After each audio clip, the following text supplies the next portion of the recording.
Good morning po. This is Kobe Charles.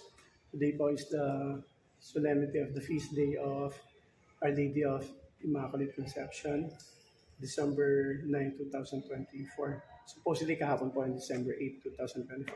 But as far as could remember, since second Sunday of Advent po yung December 8, 2024.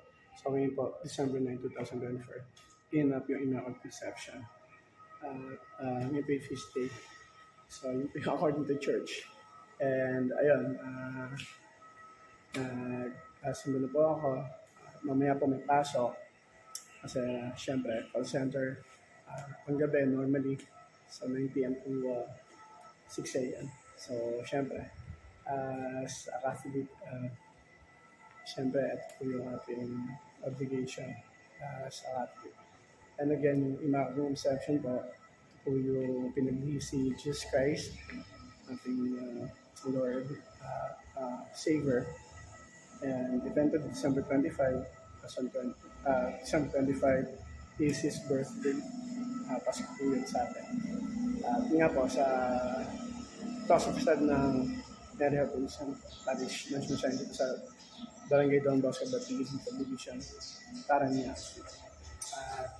Ayun nga po, going back, yung Immaculate Conception, ito po yung saan pinaglihin ng mga Mary si Papa Jesus Christ or Jesus Christ, our Savior, and eventually yung Pasko, yun po yung kapanganakan niya sa Bethlehem, sa napakasimpleng Bethlehem, sa manger, na ano din yung mga three kings, syempre yun din po yung mga angels. And again, I hope pagsimba din po tayo kung may time tayo. Again, this is Charlie, Bride of Charles Taglong-Caguia, and a Blessed Immaculate Conception. The feast day of a Blessed Immaculate Conception for all of us. And may God bless, protect, and guide us always.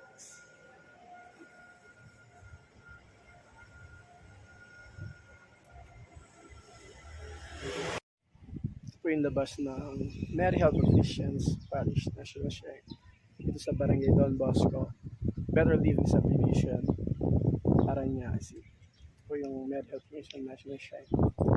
Again, a blessed feast day po to all of us. Feast day po ni Immaculate Conception. Mary, Immaculate Conception, please pray for us. Again, this Charlie Bright Cobb Charles Taglong-Caguia. May God bless, protect, and guide us always.